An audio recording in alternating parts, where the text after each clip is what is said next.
Buenas tardes, doctora.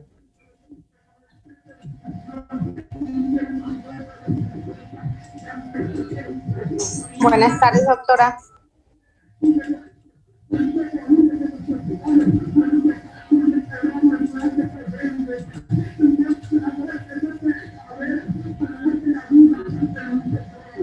Bueno, buenas tardes. Vamos a empezar las clases. Empezamos voy a compartir pantalla para poder...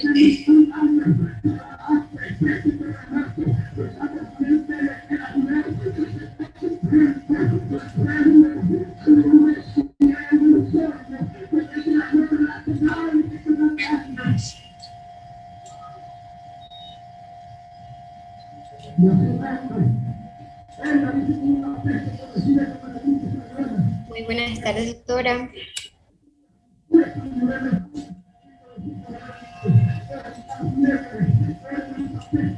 Una pregunta, ¿sí me escucha?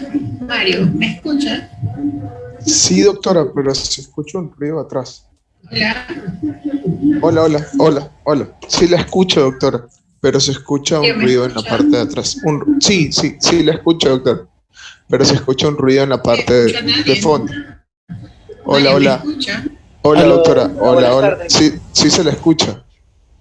Hola. Doctora, sí se la escucha. Hola. Sí, ya veo que no. Ok. Vamos a hablar sobre la variabilidad biológica. ¿Qué piensan ustedes que es una variabilidad biológica? Es una parte en lo que nosotros tenemos que trabajar con respecto a lo que es el control de calidad específicamente, ¿no? ¿Qué creen ustedes que es la variabilidad biológica?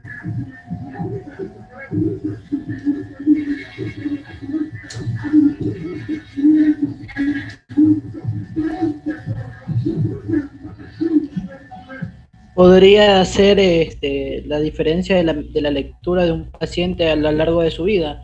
¿Cómo va a variar el organismo de una persona, tanto sea menor como mayor? No solamente de las personas mayores, ¿no? ¿Qué es una variabilidad biológica?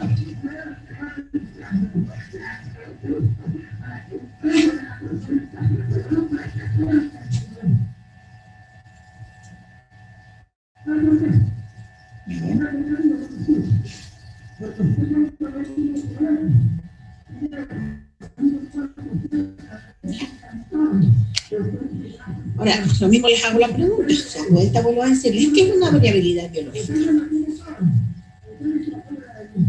Esta variabilidad biológica es dependiendo de lo que es nuestro cuerpo, de lo que la determinan varios parámetros. ¿Qué es una variabilidad biológica? Doctora, no tiene que ver como que, o sea, no estoy seguro, pero creo por el nombre que tendría que ver algo relacionado al proceso o el tiempo y cambio que puede existir un microorganismo o los valores de un examen en el cuerpo.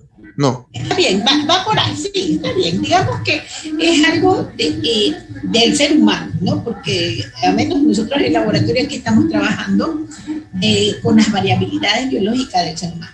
Estas son especificaciones que tienen que ver acerca de las tasas de errores que pueden producirse durante nuestra fase analítica y nuestra fase preanalítica.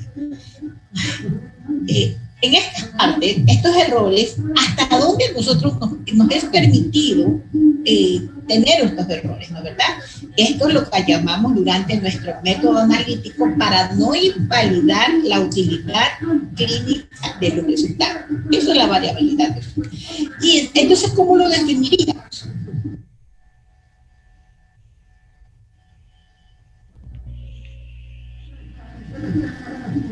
Podría ser como los rangos de diferencia que utilizamos para determinar si está bien o no un examen dependiendo de la edad y del sexo de la persona. Va por ahí, sí. Hiciéramos esta definición de la calidad, es necesaria para que el producto básico del laboratorio, que es nuestro producto final, sean los resultados confiables para el paciente.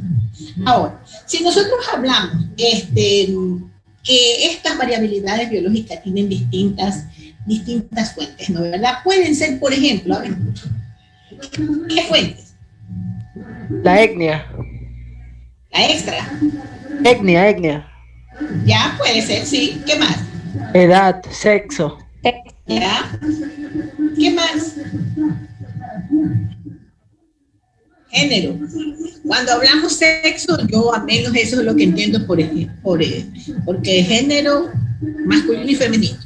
Sexo masculino y femenino. Doctora, también podría ser... A ver, y les aclaro por qué les digo masculino y femenino. Les aclaro que no estoy en contra de nadie, sino que yo aquí atiendo a muchas personas, como ustedes le llaman, de género, pero si a mí me toca hacer una comparación de lo que es pongámosles algo más fácil y sencillo, un hemograma. A mí me dice que se llama Clarita Gómez, pero es un varón de contextura, varón. ¿Sí? Yo aunque la tenga escrita como Clarita Gómez, que me dice que es, pero yo tengo que ponerle, lo inscribo, lo transcribo mi informe como Clarita Gómez. Pero yo, para yo validar los métodos míos, yo tengo que ponerle, aunque sea, sexo masculino. ¿Por qué?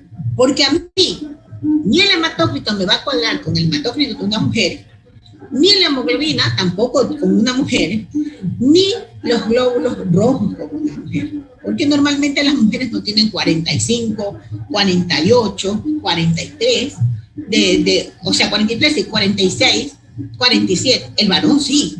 El varón lo tiene por su masa muscular que tiene. Entonces, por eso es claro, no hago distinción, pero para mí, dentro de lo que es laboratorio, es masculino o femenino, ¿sí? Hago esa aclaración para que no vaya a haber que se sientan ofendidos, porque he dicho género es lo mismo que sexo. ¿Estamos claros? Por eso hago la aclaración, porque cuando nosotros aquí tratamos al paciente, lo tratamos, y él me dice, vienen vestidas como todas unas damas, pero le escucho la voz de varón, me dan el nombre de mujer, yo lo transcribo como mujer, ¿sí? Pero para mí, para poder decir esto es, ¿por qué? Porque también los requerimientos médicos no van a ser igual para una mujer, precioso, bello, para una mujer que para un varón. Esos requerimientos médicos van a ser muy distintos, ¿no? ¿Verdad? Ahora, cuando nosotros hablamos de estas variabilidades biológicas, también tenemos que ver mucho en nuestros requisitos de calidad con los intervalos de referencia. ¿Qué intervalos de referencia me es permitido tener? Pueden ser más menos 2, más menos 3, más menos 1, dependiendo de cómo han hecho ya los intervalos a nivel internacional, que los están haciendo como control de calidad externo. Ahora, cuando yo les hablo del requerimiento regulador, ¿quién regularía fuera del Ministerio de Salud en el Ecuador? ¿Cómo nosotros nos vamos a regular? ¿Con qué normas? ¿Bajo la parte de la 15.180? ¿Bajo qué normas más? La 17.025. Ya, pero ¿bajo qué normas más? O sea, nosotros hay algunas guías en las que nosotros tenemos que guiar. La guía 15.000, la guía AP15 a AP15A2 puede también regularnos a nosotros la guía a nivel de patólogos americanos, como la guía china o la guía americana, que esa es la CLCI, es la que nos va a guiar a nosotros de acuerdo a nuestros requisitos regulatorios con los que tenemos que cumplir. Ahora, ¿cómo cumplo o cómo sé cuáles son mis errores? Posteriormente, en las próximas clases, después de los exámenes, vamos a ver nuestros tipos de errores, nuestros errores aleatorios, nuestros errores sistemáticos, eso lo vamos a ver posteriormente. Pero ¿cuál es nuestro error alcanzable, nuestro error máximo permitido? que en esto entrarían nuestros requisitos de calidad. Ahora, yo lo puedo sacar, mi requisito de calidad, ya sea por un error alcanzable, que puede ser por mis resultados a nivel grupal, o lo que yo le llamo el control de calidad externo, ¿no verdad? También el otro control a nivel de los estándares durante mi proceso de trabajo, y también cumpliendo las normas del CLCI en la guía EP15A21. ¿Qué especifica? También pueden actuar de acuerdo a las especificaciones que me da el fabricante para el método que estoy determinando. Pero ¿cuál estas especificaciones? ¿Dónde las encuentro? Estas especificaciones, ¿dónde las encuentro?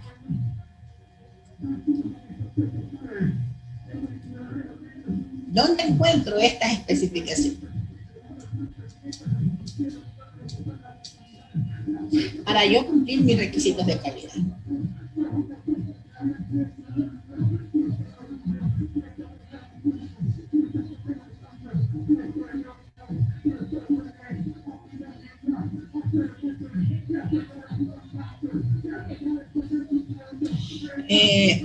Como están todavía pensando, durante esta noche les subo los temas para que expongan a lo que les falta exponer.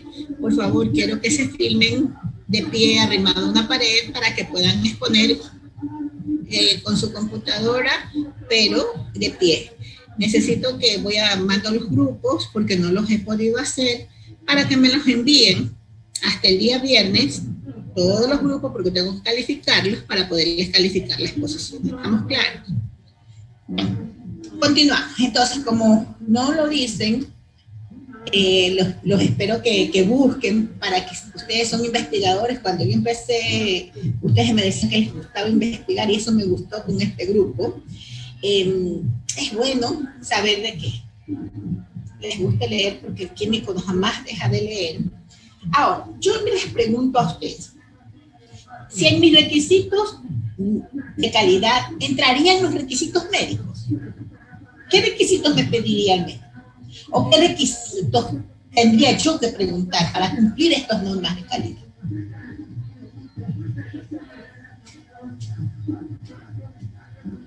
Por ejemplo, ¿perdón? Me imagino que si en la fase preanalítica, como requisito que el paciente esté en ayuna. ¿Ya? ¿Ese es un requisito? ¿Ya? ¿Qué más? Determinar si el paciente tiene alguna patología o alguna enfermedad, medicación, también se vería reflejado con los requisitos médicos. ¿Ya? Sí, serían, por ejemplo, las situaciones clínicas particulares. El paciente viene referido porque tiene diarrea, porque tiene vómito. Bueno, y el médico está incierto en qué tiene el paciente. ¿Qué más podríamos decir? ¿Basadas en qué? En las opiniones particulares del paciente. Por eso hay síntomas y signos y síntomas que tiene el paciente. ¿Nosotros qué preguntamos al paciente? ¿Los síntomas o los signos? Síntomas. ¿Por qué? Porque tengo entendido que ya signos es un poco más, ¿cómo llamarlo? Un poquito más complejo la forma de expresarse de un médico. En cambio, ya los síntomas, un paciente nos puede decir, tengo un dolor en el abdomen, pero no me va a saber decir si es en el hipocondrio izquierdo, derecho, o referirse técnicamente a dónde es el dolor. Así es, sí. Los síntomas son los que nosotros preguntamos al paciente. Si hablamos de también que algunos son basados en grupos de estudios nacionales o internacionales, ese es un control externo de calidad, en el cual, por ejemplo, nosotros participamos con uno de España, en el cual, de acuerdo a los equipos, nos clasifican a nosotros, ¿no? Entonces nos clasifican por equipos, y por equipos también nos van a evaluar nuestro control externo de calidad. ¿Qué más? Otra cosa más para los requisitos médicos. ¿Cuál más?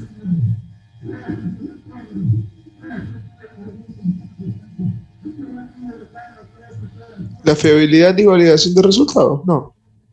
No, también va, por ejemplo, nos estamos basando mucho también en las normas de instituciones que son como les digo, expertos en esto. Uno de estos expertos es Westgard.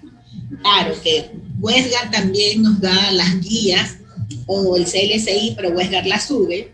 Y nosotros para descargar esas guías tenemos que pertenecer a esa sociedad o pagar una mensualidad para que nos puedan dar las guías. Nos las mandan en inglés. Normalmente lo que están haciendo ahorita los mexicanos y los argentinos, que ellos las traducen y las venden a los que no queremos traducir, ¿no?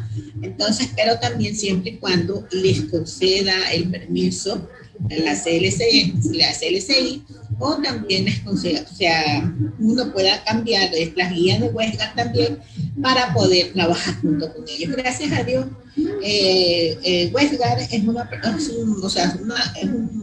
conjunto de expertos en los cuales ellos sí ven la capacidad de que tengan como investigador y hay bastante apoyo con ellos. Ahora, yo, por ejemplo, les digo, un experto sería el ADA. ¿Qué es el ADA para ustedes?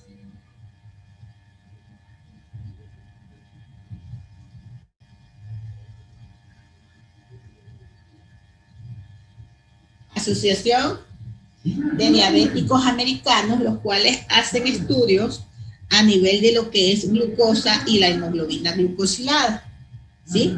Para poder determinar los parámetros. En antes, por ejemplo, era lo mismo que se decía, que se consideraba diabética a una persona que tenía 110, ya era un pre.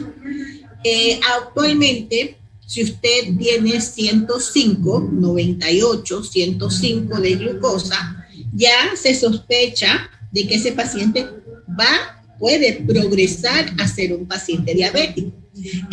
Los de ADA, la Asociación Americana de Diabetes, ellos prácticamente siempre están haciendo monitoreos de los diabéticos, por eso actualmente se considera eso. Antes 110 y se decía, bueno, usted puede posteriormente convertirse en diabético, ¿sí? Otro, ¿cuál más sería? ¿Cuál más sería?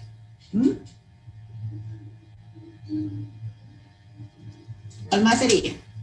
A ver.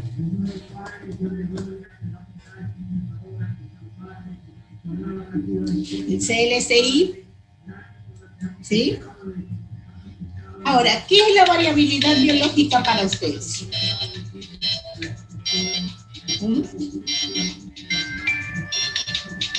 ¿Qué es la variabilidad biológica para ustedes? Ya ahorita con lo que hablan. A ver.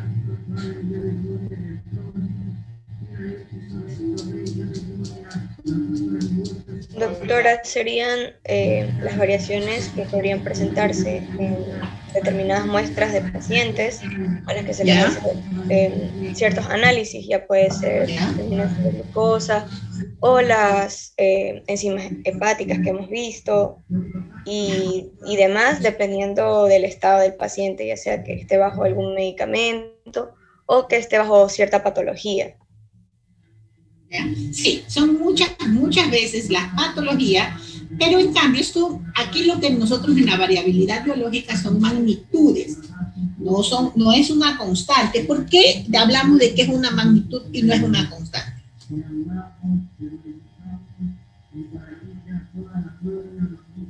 Porque los valores van a cambiar a lo largo del tiempo.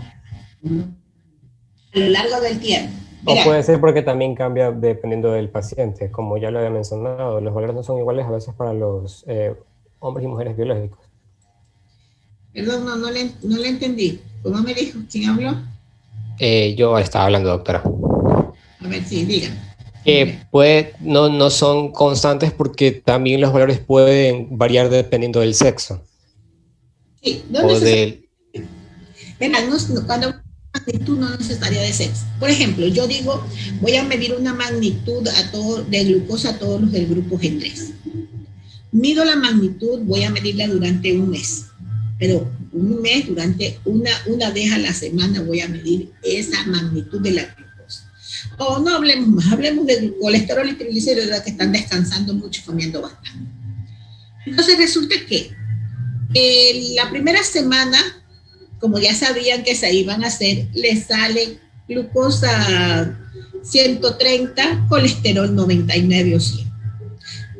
En su porcentaje, 1 o 2 salieron altos, el resto salió normal. Esa es mi magnitud, la que estoy midiendo. Pero a la siguiente semana, ustedes dicen, ay, me salió bien, estoy bien, y se fueron a comer que una fritadita, que los maduros ampliados, que el pollo Kentucky, que la hamburguesa de... Bueno, van a comer, por último, de la hamburguesa, ¿cómo es que le llaman? Que venden con tanta mayonesa y todo. Aparterios. Volvemos a hacer la prueba y resulta que a toditos me les salen, bueno, hablemos del porcentaje, del 80% les salió elevado glucosa y colesterol. La siguiente semana ya no toman en cuenta y siguen, hacen su vida normal y vuelve a salir glucosa, colesterol y triglicéridos dentro de los límites normales en un 50% de los estudiantes. A esa magnitud durante un mes es la que yo voy a ver cómo están ustedes manteniendo su alimentación, ¿verdad? Esa magnitud es la que me es de acuerdo, no es una constante, porque no se me mantienen 150 para toditos. No, el constante es, por ejemplo, Angie tiene, por ejemplo, 150 de colesterol en la primera semana, 100 de triglicéridos. Perfecto, delgadita, tranquila, come bien. Pero en el tercer, por las fiestas julianas, subió ya un colesterol de 220 y un triglicérido de 200. Ya hubo un cambio en la magnitud, no es constante. ¿Me hago entender?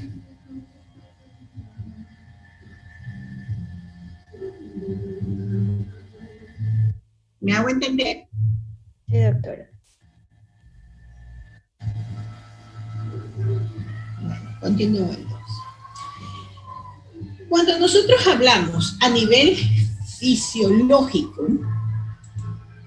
aquí los tipos de variabilidad biológica tenemos a nivel fisiológico, a nivel patológico y a nivel iatrogénico.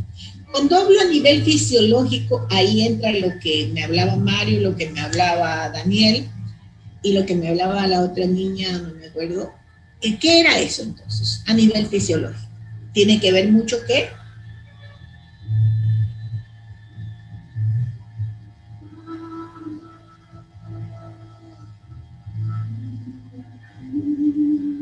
Va a depender de las características del individuo como tal, ya sea género o sexo o edad y otros factores, si tiene algún tipo de enfermedad.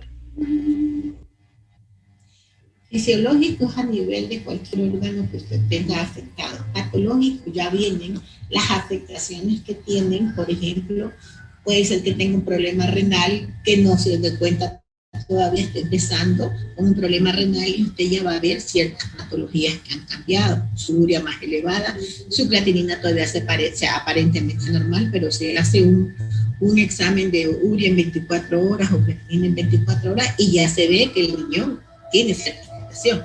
Entonces vamos a ver esas patologías ya en los tipos de variabilidad. Y cuando hablamos de iatrogenias, Cuando está bajo un tratamiento Cuando hablamos con de medicamentos. ¿no? Cuando está bajo un tratamiento con medicamentos. Ya, claro.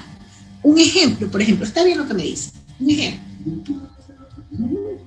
Terapia. En algunos mencionaba en el caso de las enzimas hepáticas que cuando la persona está consumiendo paracetamol, los niveles se elevan, o también cuando la persona consume ciertas cantidades de alcohol, eso hace que las enzimas hepáticas se eleven. Sí, está bien. Ok. Las quimioterapias, y miren que las Pueden quimioterapias también ser los medicamentos para los anticoagulantes. los anticoagulantes, sí. Perfecto, sí, estamos bien. Vamos a ver que como componente de la variabilidad biológica tenemos los componentes de la variabilidad biológica intraindividual, o CDI chiquita, y la interindividual o CDG, pero en pequeñita, yo no lo voy a hacer pequeña, pero si ustedes las ven así. Cuando hablamos de intraindividual, ¿qué significa esa palabra? ¿Qué significa esa palabra?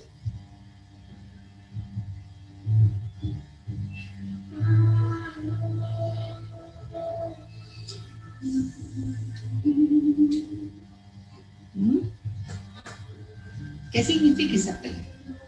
Intraindividual. Depende de cada individuo que está dentro de cada persona. Ajá, está dentro de cada persona. Y sí, es nuestro, de cada individuo. Y el interindividual,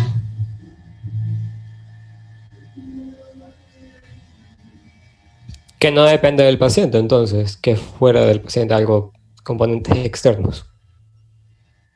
¿cómo que dice? Que no depende del paciente. ¿Ya? No, el interindividual son de varios pacientes que se agrupan y se van sacando la variabilidad biológica. ¿Sí? Doctora, Dígame. disculpe que le interrumpa. Dice la compañera Patricia Salazar si la puede aceptar, que tuvo problemas de internet y que por eso entró tarde.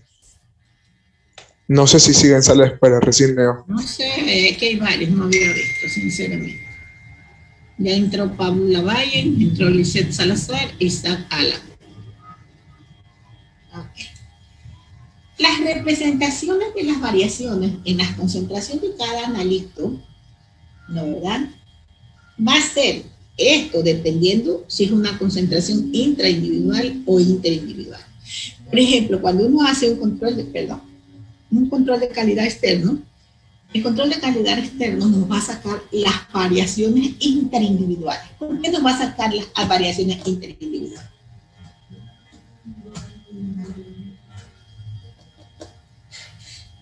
¿Y para qué utilizamos esta variación?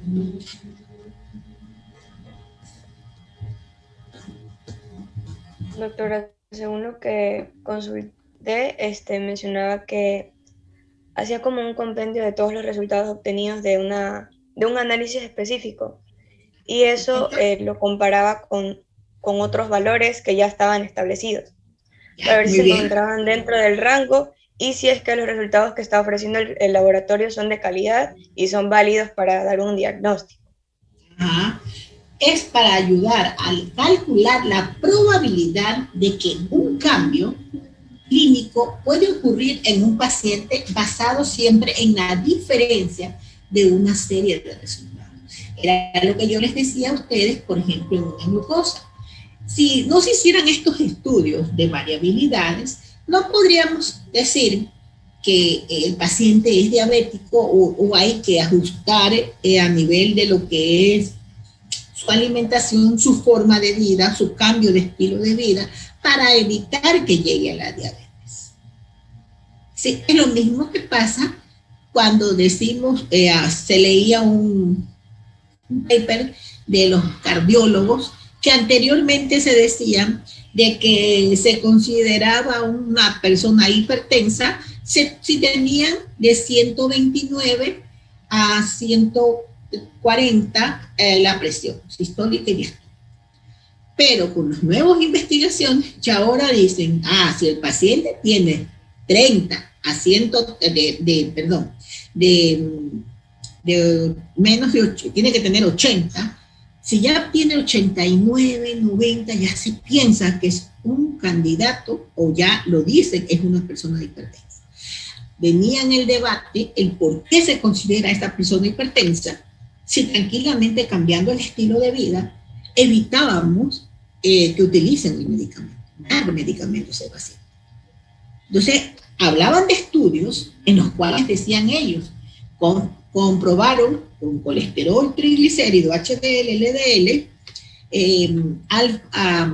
apoproteína y lipoproteína, y se dieron cuenta que en el transcurso de, creo que fueron 2 meses, porque no los hacen tan largos los estudios, decían ellos que habían logrado que la presión de los que tenían no eran altas, eran de 29 a 30, y de 80, tenían 80, 89, 90 y la otra era de 129, 130. La lograron mantener 80, 110. Entonces se dieron cuenta que el estilo de vida del paciente en verdad es lo que nos está conllevando a diversas patologías. Se bajaron también los triglicéridos, cambió el estilo de vida, su vida sedentaria, cambiaron, claro, no todos los pacientes en ese estudio, pero a eso es que se refieren cuando se trata de hacer o buscar esa variabilidad biológica. Entonces hablaban los cardiólogos y hablaban otros que, bueno, parece que ¿cuál es el objeto de enseguida? En vez de decir, bueno, ¿sabe qué? Cambie su estilo de vida, hagámoslo durante 6 meses, tome su presión arterial y veamos cómo va su cuerpo funcionando, ¿no? A eso nos referimos a la variabilidad biológica. Aquí hemos tenido muchos pacientes que presentan colesterol y triglicéridos bien altos y en gente joven lo hemos visto. Yo cuando hablo de bien alto es por decirle de unos 200 a 300 y los muy altos ya se les recomienda que acudan a cardiólogo porque hubo uno que tuvo de 1000 miligramos sobre decilitro y ella nos dijo que bueno, gracias a Dios ella había bajado. No sé cuánto habrá tenido en otro laboratorio se habrá hecho, pero así es, ¿no? Entonces, nosotros vamos a aplicar las probabilidades de acuerdo al cambio que tengamos a nivel del paciente, basado en la diferencia de una serie de resultados. Aplicarían las pruebas de algunos marcadores tumorales.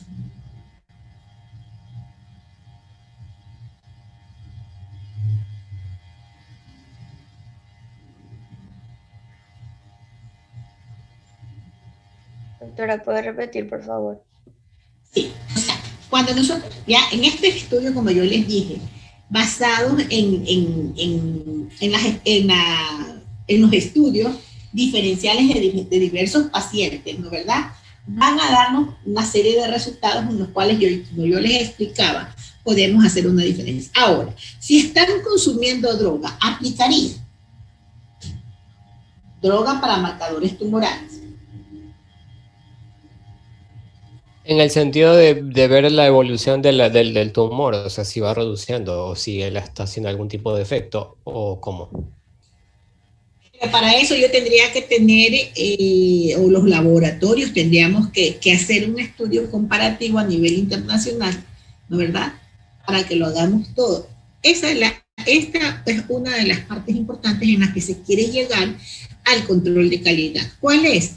En que mi laboratorio, haciendo bien mi control de calidad, pueda hacerme valer el resultado a nivel de España, a nivel mundial. O sea, este resultado me sirven a mí como le servirían a cualquier médico en el extranjero. Eso es lo que se hace, que el control de calidad, tratar de certificarnos o de acreditarnos. La acreditación es muy costosa, la certificación es la que la estamos haciendo por ahora. Pero es lo que nosotros tenemos que tratar de hacer. Cuando nosotros hablamos de errores sistemáticos o aleatorios, ¿qué pasa con esto en nuestra variabilidad biológica?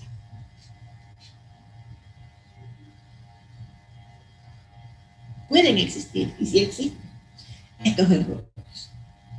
Posteriormente vamos a ver estos errores aleatorios o sistemáticos.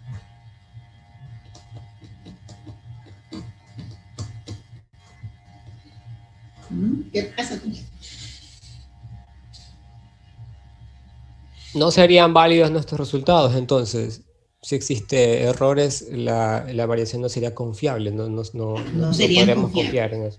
Claro, porque tendríamos errores, claro, se nos permiten ciertos errores, pero en mínimas cantidades que posteriormente en otras clases vamos a ver eso. Entonces el uso de la variabilidad biológica asume riesgos en qué? O sea, asume que son, ¿qué es esto entonces?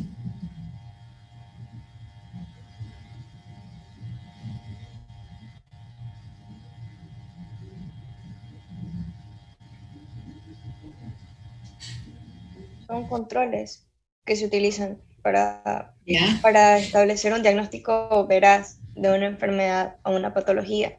presente en un paciente o en varios.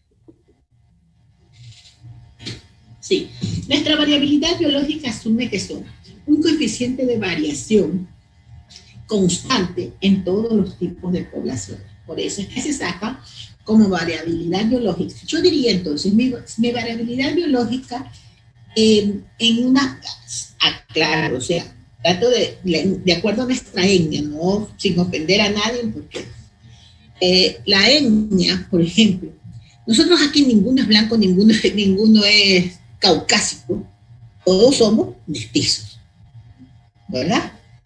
Habemos negros, habemos mestizos, y bueno, y los indígenas, que son los verdaderamente sangre pura que hay, ¿no, verdad? Entonces, ¿cuál es la diferencia entre nosotros? Nuestra variabilidad biológica varía, ¿no? Sí, ¿y por qué no? ¿O por qué sí?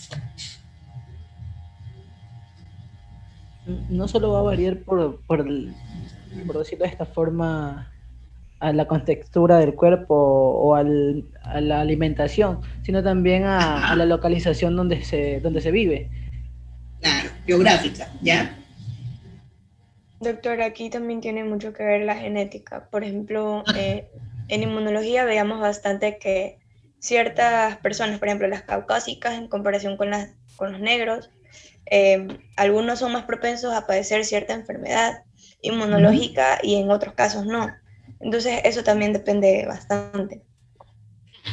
Por ejemplo, aquí en el Ecuador hay estudios de que el negro tiende siempre a sufrir, no digo que aquí no hay caucásico, aquí hablemos mestizos, no digo que los mestizos no sufrimos depresión arterial, ¿no? Pero en el negro, en el Ecuador, hay mayor estadística con hipertensos, ¿no, verdad? La diferencia, no lo sé por qué, pero esta es estadística que se menciona, ¿verdad?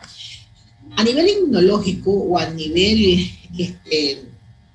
sería genético más que inmunológico, a nivel genético, sí hay variabilidades a nivel del negro, del mestizo y del indígena. Hay muchas sangres nuestras, aunque nos veamos blancos, tenemos, aunque sea un pequeño porcentaje, que somos nacidos en el Ecuador, de sangre negra. Entonces, esas patologías también las vamos a tener nosotros. Entonces, es importante que quizás les quede todo este trabajo a ustedes, los jóvenes.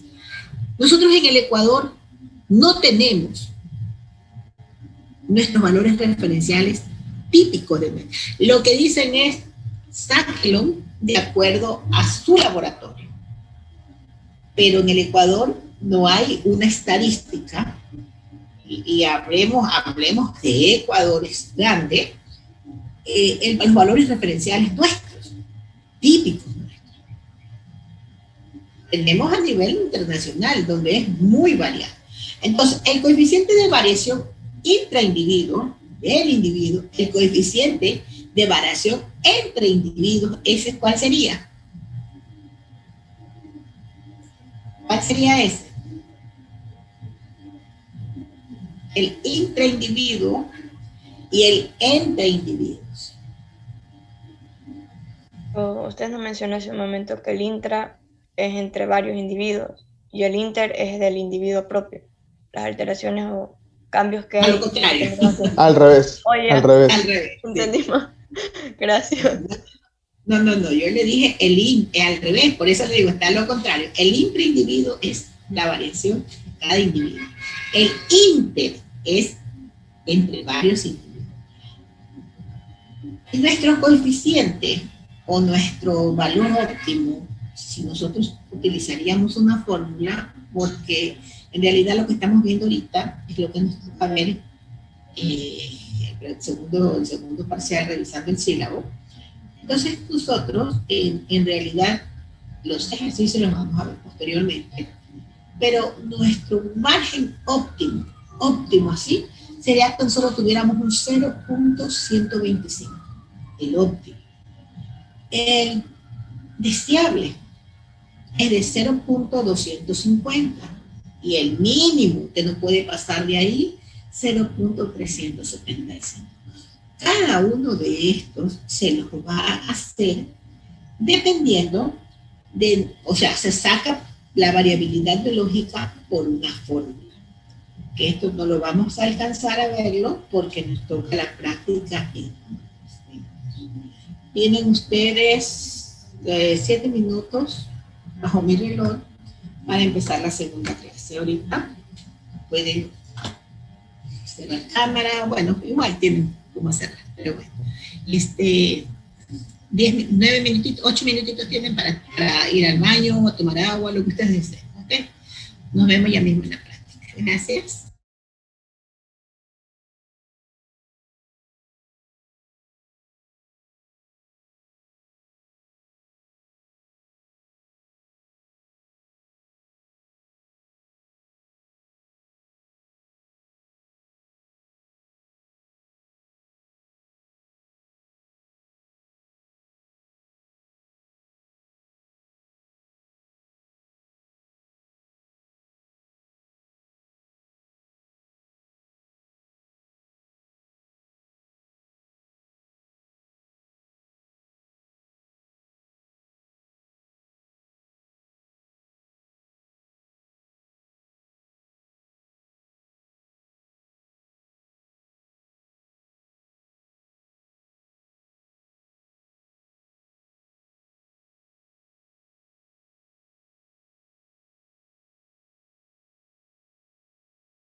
Bueno, vamos a hablar, déjenme compartir un ratito, por favor. Y vamos a empezar la práctica de cinética. ¿Ok? Entonces ya vimos nosotros y hablamos sobre los métodos cinéticos. ¿Qué eran los métodos cinéticos?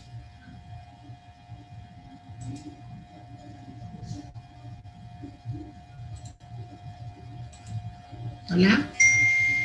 ¿Qué eran los métodos cinéticos? Establecía una relación directamente proporcional con la concentración y las absorbancias. Ya directamente proporcional la concentración y las absorbancias. Seguro. ¿Quién dice no? ¿Quién dice sí? Los métodos cinéticos son métodos en los cuales se va a determinar un proceso que se lleva a cabo bajo una temperatura y un tiempo predeterminado. Ese es el método cinético. Siempre vamos a... ¿Qué es lo que nosotros vamos a medir en el método cinético?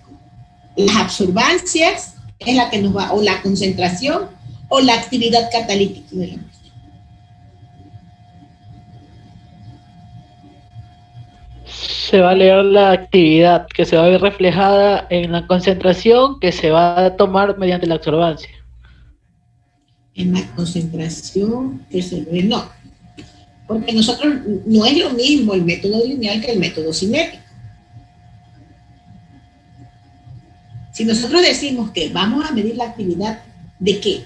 De la enzima, ¿no? ¿Verdad? Y si, ¿cómo tengo para determinar la actividad de la enzima? ¿Cuál es el objetivo de la práctica? En este caso, vamos a hacer a una transaminasa oxalacética. ¿Qué es lo que vamos a medir?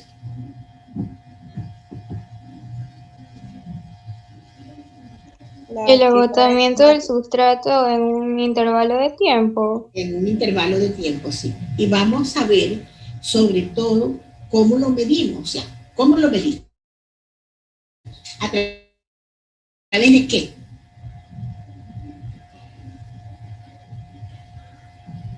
Es lo que me dice mi hija, pero ¿a través de qué lo vamos a medir? Una curva exponencial.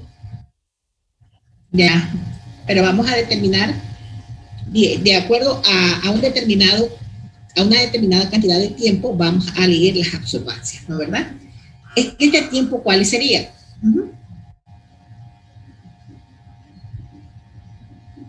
¿Qué tiempo? A ver, les aclaro. Esto se lo hacen normalmente cuando se tiene equipos, yo digo digital, manual, ¿no verdad? Pero si yo tengo un semiautomatizado, ese solito, yo pongo mi tiempo y él solito me dice termostatando, o sea, significa que él está subiendo su temperatura a 37 grados centígrados o a 30 grados centígrados para él trabajar. ¿Sí? Lo mismo hace el automatizado. ¿Sí? Ok.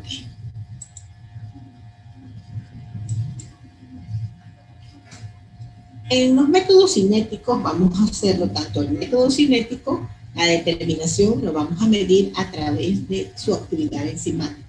¿Cómo llega esta actividad enzimática?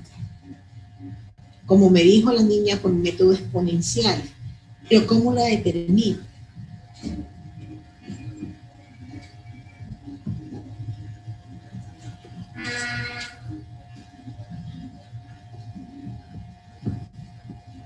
Se realiza la lectura de la absorbancia de cada uno de... Se realiza la lectura de una absorbancia de esta muestra a determinada longitud de onda cada cierto tiempo. Yo aquí no cambio longitud de onda. Porque yo lo que voy a determinar es solamente, es de acuerdo al tiempo y temperatura, ¿verdad? Pero ¿qué mido en este método cinético? La concentración, que va variando. Sí, la concentración va variando, pero ¿qué mido entonces? Está bien lo que me dice, pero ¿qué voy midiendo? Sí, la concentración va variando. Aumento, entonces, bueno, Entonces pregunto, ¿la concentración aumenta o disminuye? Aumentarán los productos. Aumenta el producto. ¿Hasta cuándo? Hasta que se alcance, hasta que se acaben por completo los reactivos. El reactivo se mantiene constante. ¿Qué se acaba? El sustrato. El sustrato, sí. O sea, significa que cuando la reacción termine su actividad Catalítica. analítica, muy bien. Ahora, ¿cuál es el fundamento? Bueno, el fundamento del método basado en los siguientes esquemas, que el aspartato, 2 moléculas de oxoglutarato, va a producir con el aspartato, va a producir un oxalacetato y un L-glutamato.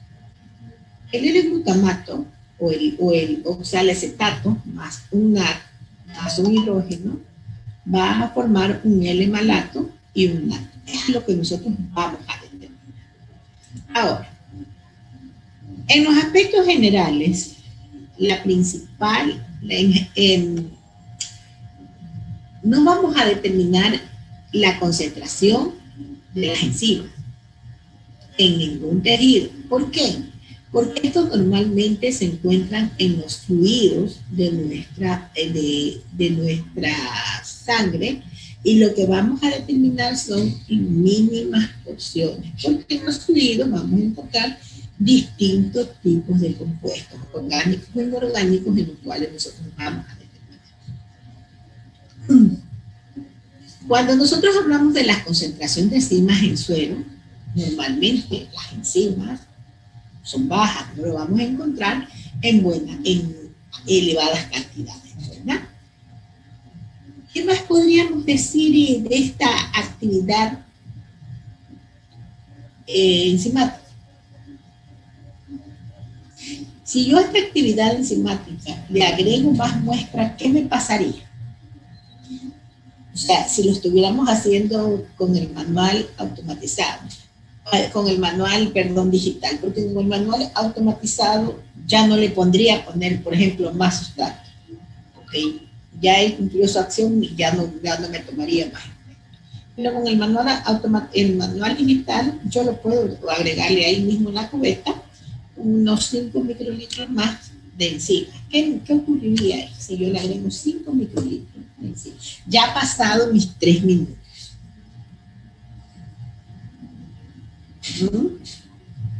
¿Qué pasaría?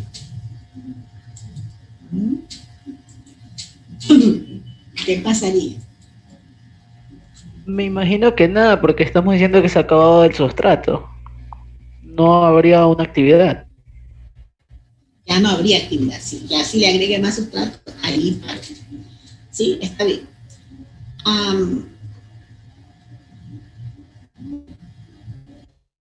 Doctora, creo que sí habría actividad porque está diciendo que está agregando sustrato. Sí, pero ya una vez que usted agregue sustrato, ya no habría la forma exponencial que se haría. Habría. No, empezaría una nueva curva, creo. La prueba si usted gusta.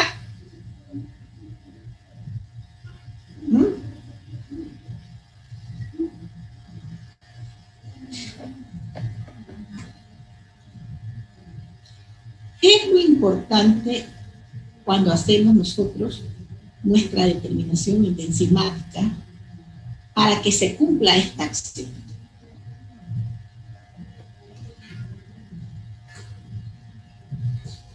En otras palabras, si yo tengo mi transaminasa refrigerada, la saco y como me lo piden de emergencia, rapidito empiezo a trabajar.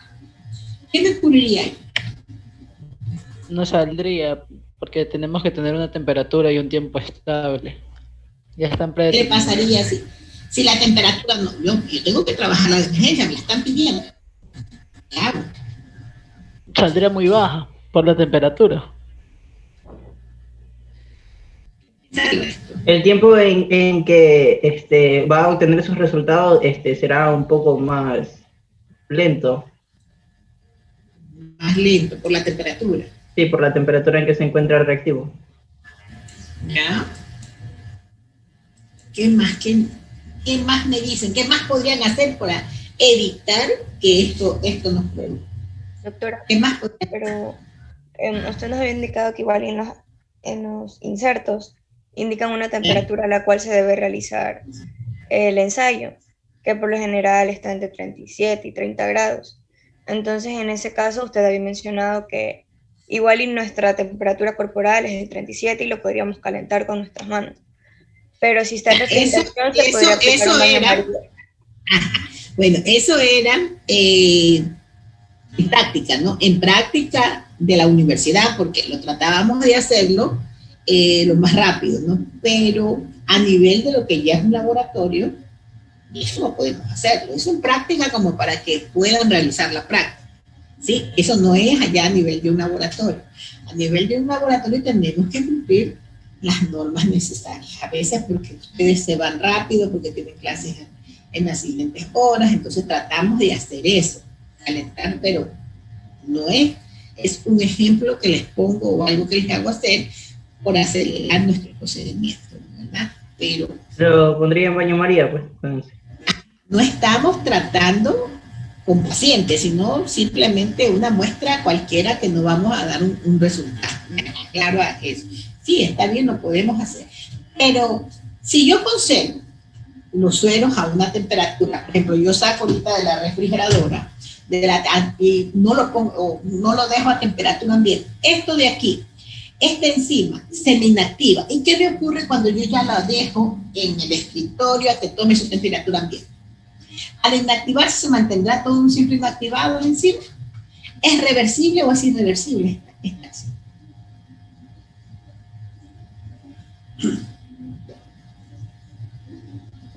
A menos de que desnaturalice los componentes en esa muestra, pues se podrá seguir utilizando. La muestra. Una vez que nosotros, por ejemplo, la tenemos congelada y bajamos esa muestra a trabajar, ya esa muestra después de descongelada, ya no nos sirve. Ahí sí, rotundamente. Por eso nosotros dejamos cierto tiempo refrigerada y cuando nos salen parámetros muy altos, tratamos a veces de congelar la muestra para poder tener una muestra. Si hay algún problema alguien reclama, la mantenemos por máximo 5 o 10 días, no más de ahí. ¿Por qué hablamos de máximo?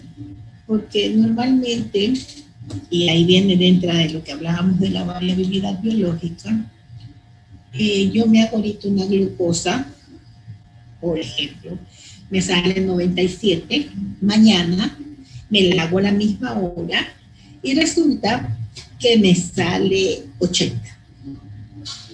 Ahora viene mi pregunta, ¿estarán mal esos resultados? ¿Qué ocurre ahí?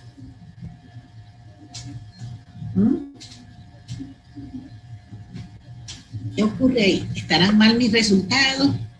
¿Qué hago? ¿Qué ocurre?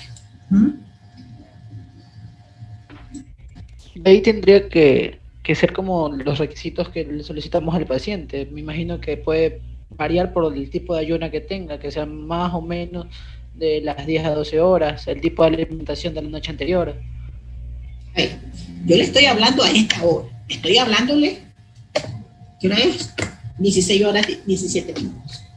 Ajá, les estoy hablando a esta hora. Me lo hago hoy día y me lo hago mañana, me lo hago, y todos ellos, ninguno coincide. Y ustedes son dueños de laboratorio, ¿qué defenderían? ¿Qué dirían? O ustedes están trabajando para un laboratorio. ¿Cómo le dicen a su jefe? Viene el paciente, yo he comido lo mismo, yo he hecho lo mismo. ¿Cómo defienden ustedes de él? Como paciente yo estoy diciendo, yo estoy a dieta, como lo mismo, me he venido a sacar a la misma hora, pero presento una glucosa de 98, 99 y una glucosa de 80. ¿Qué pasa ahí? O una glucosa de 98, 85 y 80 o 95. Doctora, en esos casos, los laboratorios indican el procedimiento que están llevando a cabo para la determinación o el análisis de esa muestra.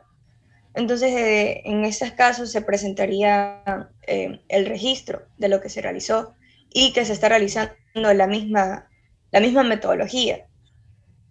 Y esa es la forma de defender que se ha hecho un procedimiento de forma adecuada. Bueno, pero viene el médico y le dice, usted dice que lo ha hecho de la forma adecuada, pero usted, ¿cómo me dice, cómo me explica? Porque yo el médico como médico viene y le pide una explicación a la laboratorio. ¿Cómo responde? No, yo hice los métodos. Nosotros no somos técnicos, nosotros somos investigadores y somos profesionales igual que un médico. Nosotros tenemos que hablar con base científica. ¿Cómo lo decimos entonces? De que son resultados que deben ser tomados en cuenta dependiendo de la actividad que realice el paciente antes de la toma de muestra.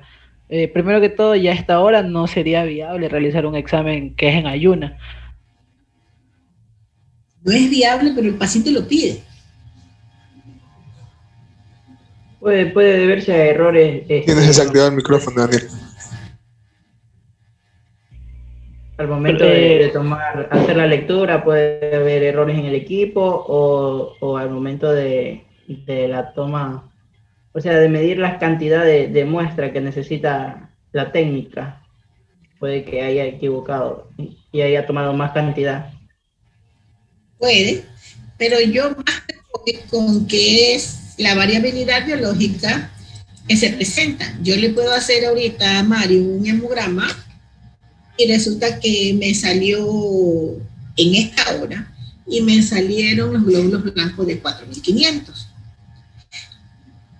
Le hago en 3 días y va a variar, y no por eso mi resultado está mal. La variabilidad biológica interindividual de cada individuo varía.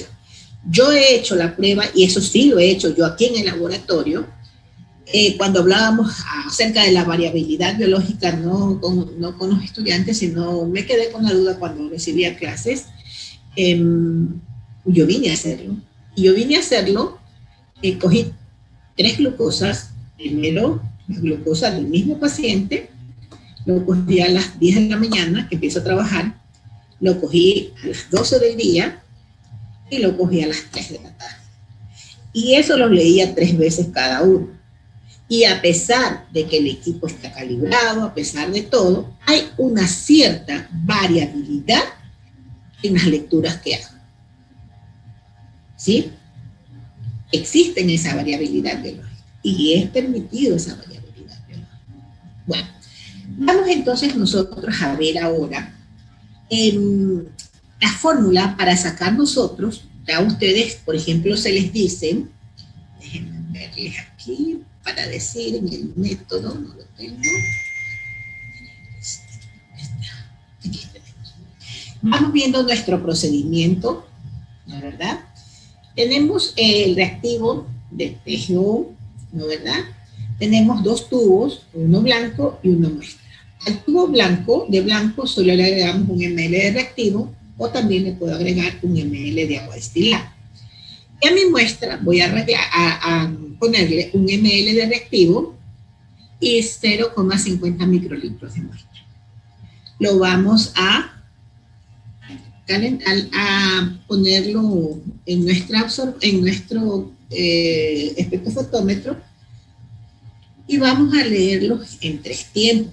3 minutos, ¿a qué temperatura? Bueno, esto es lo que nosotros vamos a hacer de acuerdo a nuestro. Ahora, para hacer, ya tenemos nuestras lecturas, vamos a tener que utilizar esta fórmula que es la actividad enzimática en unidades internacionales por litro.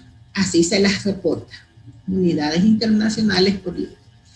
Esto va a ser igual a la actividad del desconocido dividido sobre minutos multiplicado por 1 sobre el coeficiente de extensión molar, L, que es la trayectoria óptica de la cubeta, que es 1 centímetro, por el volumen final dividido para el volumen inicial. Entonces, si ustedes vamos a hacer la relación, poniendo lo que es los datos que ya mismo se los doy. Copien la fórmula, por favor.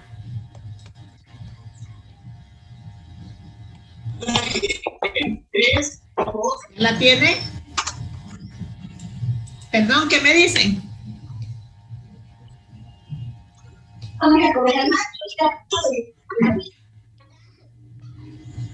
¿Ya?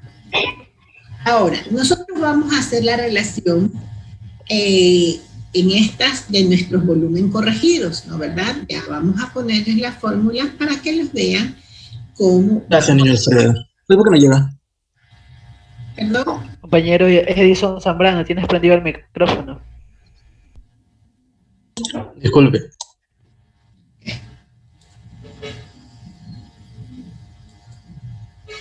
¿Cómo hacemos entonces lo nuestro? A ver. ¿Cómo hacemos nuestra fórmula? Porque estamos hablando aquí que tenemos nuestra actividad del desconocido. Y sobre minutos, ¿no es verdad? Dividido para minutos. Entonces, si nosotros sabemos, ya les doy la actividad enzimática, es la actividad inicial es 0.100. ¿Sí? La actividad 1 al minuto, 1 minuto, 0.137. La actividad 2, 0.167. La actividad 3 al tercer minuto, 0.201. Esto que ustedes ven aquí, nosotros vamos a sacar esta actividad. ¿Y cómo se saca esta actividad? Ustedes ya vieron fórmulas en bioquímica 1 que sabían cómo sacar la actividad enzimática, ¿no es verdad? Era actividad 1 menos actividad 0 más actividad 2 menos actividad 1 más actividad 3 menos actividad 2. Todo esto se suma y se divide para 3. Ya hemos sacado esto que tenemos aquí, ¿no es verdad?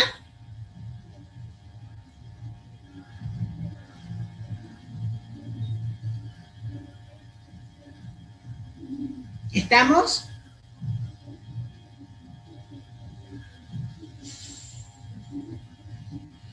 ¿Podría repetir, doctora? Disculpe.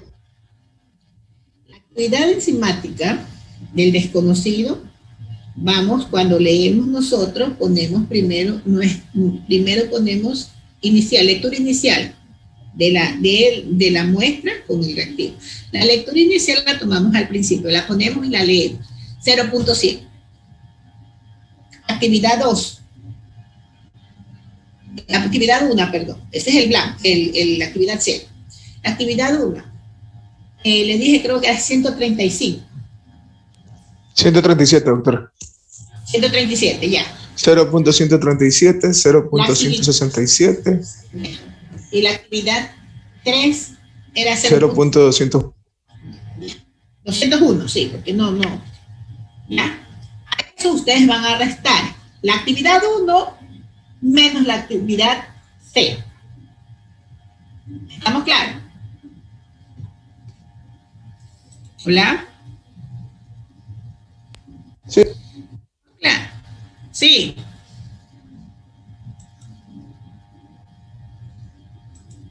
Sí, doctor. Sería actividad 1 menos la actividad 0.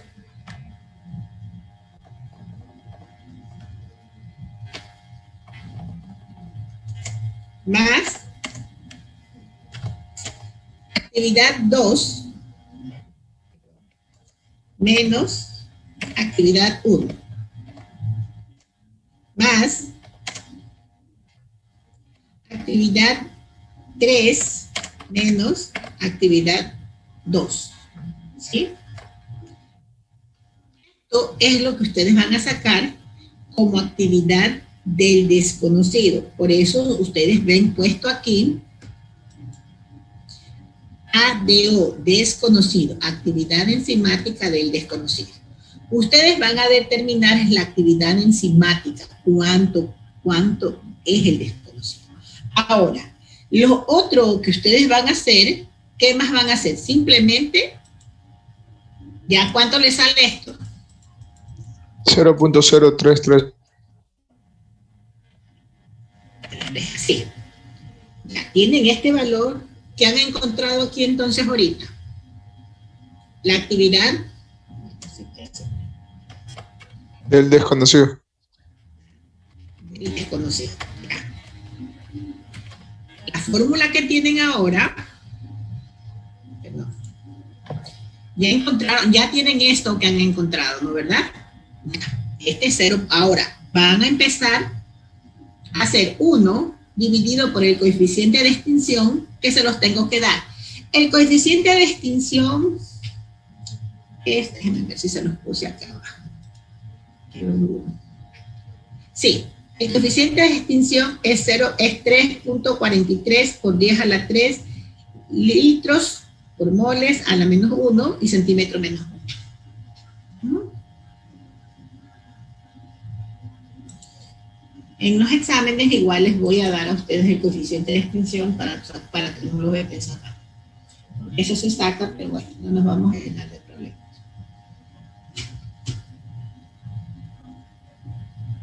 ¿Cuánto le sale? Doctora, disculpe, me perdí. La actividad del desconocido menos el coeficiente de... A ver, ya tienen el desconocido, ¿no? ¿Verdad? Sí o sí, esta actividad enzimática del desconocido es 0.03333, creo que me dijo usted, ¿no? ¿Verdad, Mario? 33,666. Ya, 3366.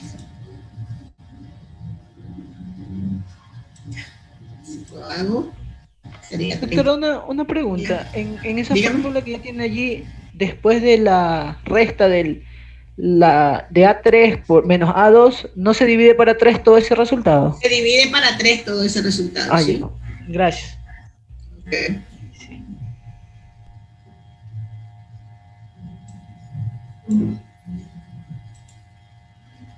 Aquí lo tienen. Y aquí está dividido para minutos. 3 minutos leyeron.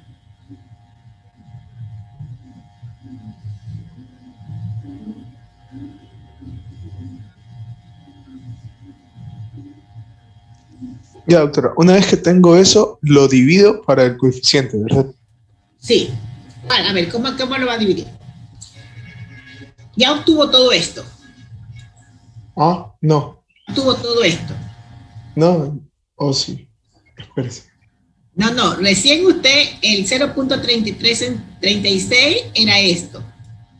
Y esto, por eso está una raya, un slash, dividido para minutos. Los minutos que leyó. ¿Cuántos minutos leyó? 3 minutos. 3. El inicial no cuenta. ¿Sí?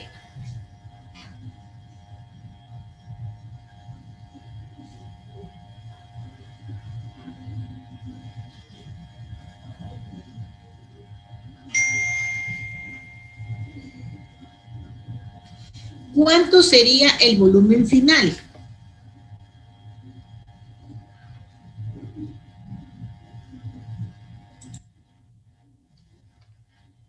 ¿Ya?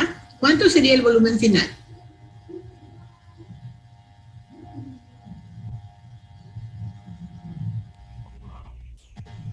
Chicos.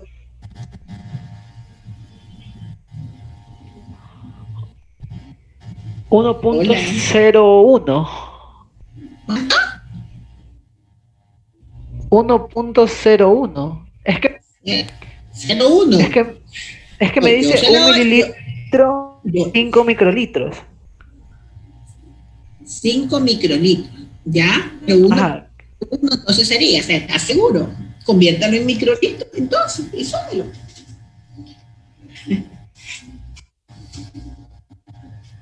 Si fueran 5 microlitros, Lorejas, si fuera 5 microlitros, ¿cuánto sería?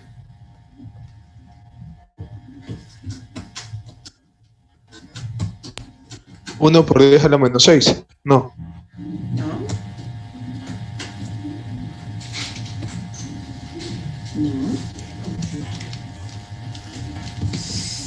1.005.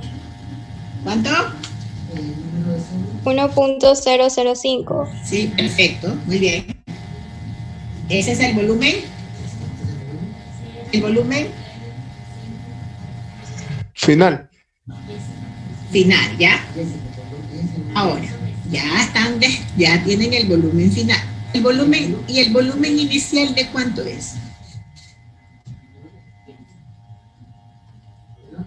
El volumen, este es el volumen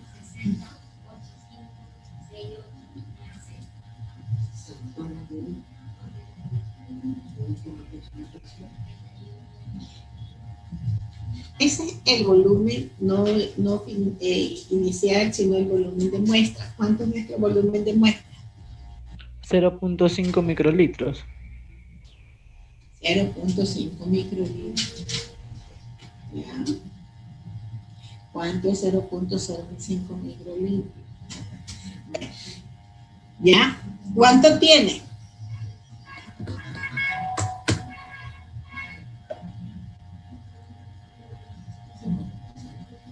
Alita. No, ya mismo, ya mismo.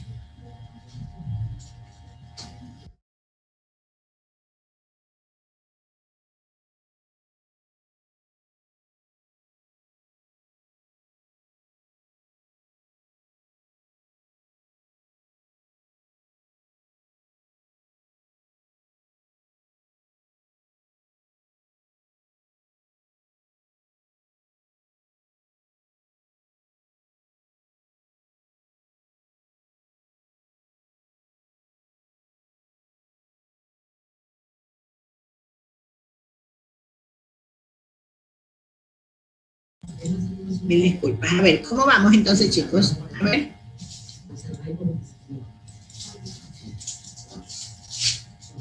¿Cuánto es entonces el reemplazo?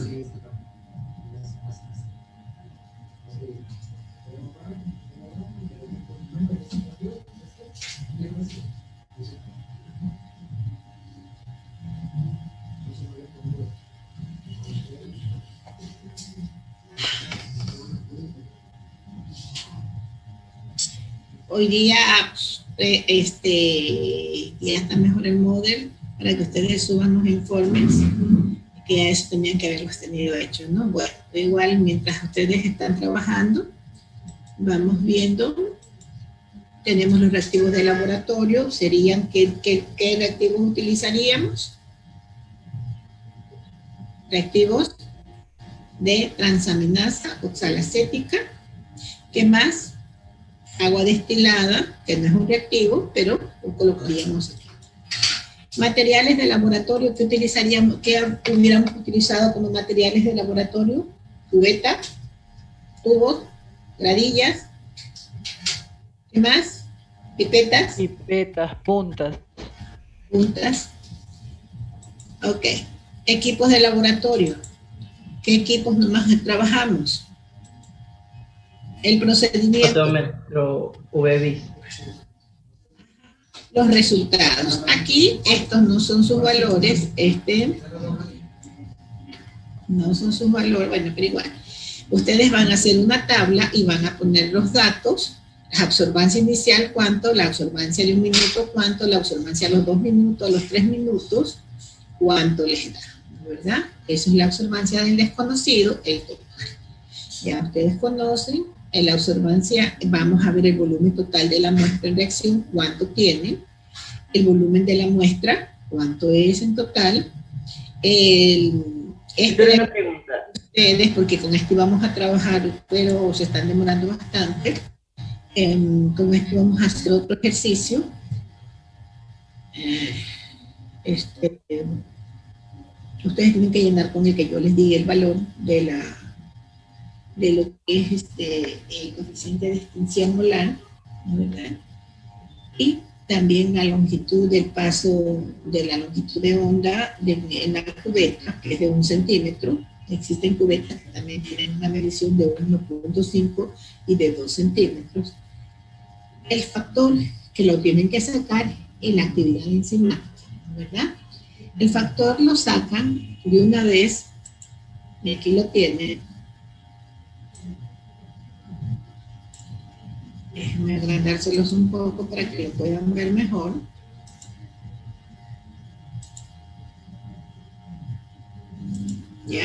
este va a ser el factor de ustedes.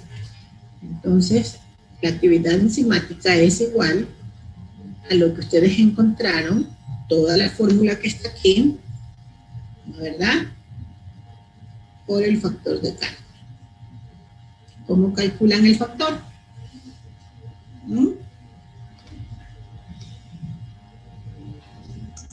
Despejando, doctor. Ajá, muy bien. Despejando. Oiga, Sí, doctora, así es, una pregunta. sí. Diga.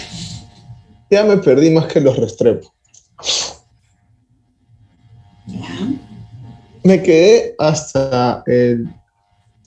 Ay, hasta, ¿cómo se llama? Hasta el ADO, el del desconocido. De ahí... Solo hasta aquí ha llegado. Sí, solo hasta ahí. De ahí me perdí. Ahí tiene que ser 1. Déjenme ver dónde estoy. Ahí haría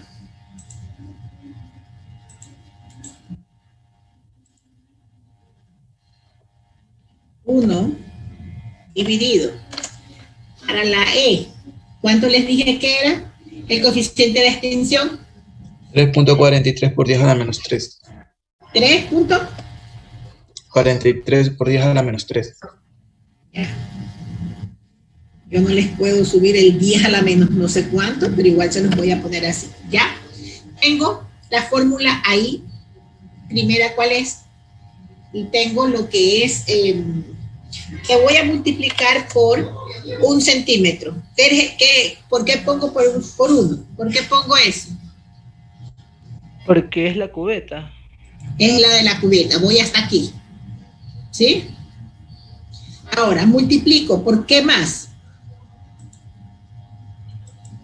Por el volumen final.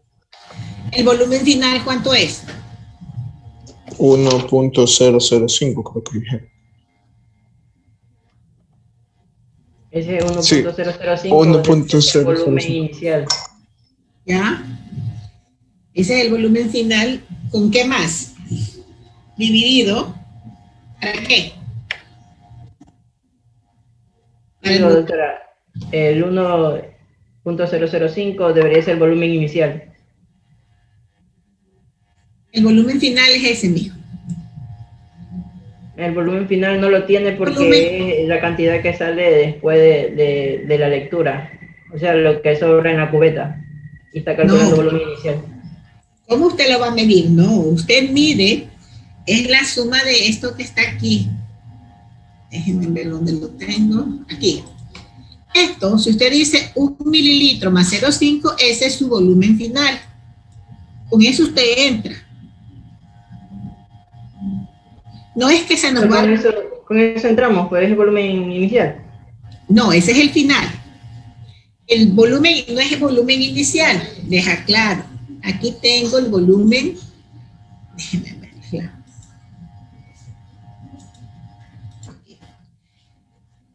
E1, volumen de la muestra utilizada en el ensayo. ¿Cuánto utilizamos en el volumen de la muestra? 0.5 microlitros. Ya. Así es. Entonces yo acá lo que voy a poner es 0.5. ¿Estamos? ¿Estamos? Sí, doctora. Sí, doctora. Ok. Doctora, una consulta. Perdón. Tranquilo, dígame. Los microlitros no tengo que pasarlos a litros. ¿O sí? Todo eso tienen, todo eso tienen que hacerlo. Todo eso, los aquí tienen que hacerlo. ¿Sí? Ahí se va. Con despeje, ustedes van a ver. Lo que pasa es que yo no les quiero hacerle. Si así nomás se me confunden, con otro va a ser peor. Ahora, si ya les hago un despejo, quieren saber el despeje de lo que es la unidad de activación enzimática la unidad internacional, que es la cantidad de enzimas que en realidad tiene una reacción enzimática catalizada. La conversión de un micromol del sustrato por minuto matemáticamente sería 1 sobre 1, que es igual a 1 sobre el micromol dividido por minutos. Ahí se arma el despeje de ustedes que tienen que hacer, porque eso ya ustedes ya lo saben. No tengo que estar enseñando esos despejes. ¿Sí o no, chicos? Ustedes ya están en octavo, pues.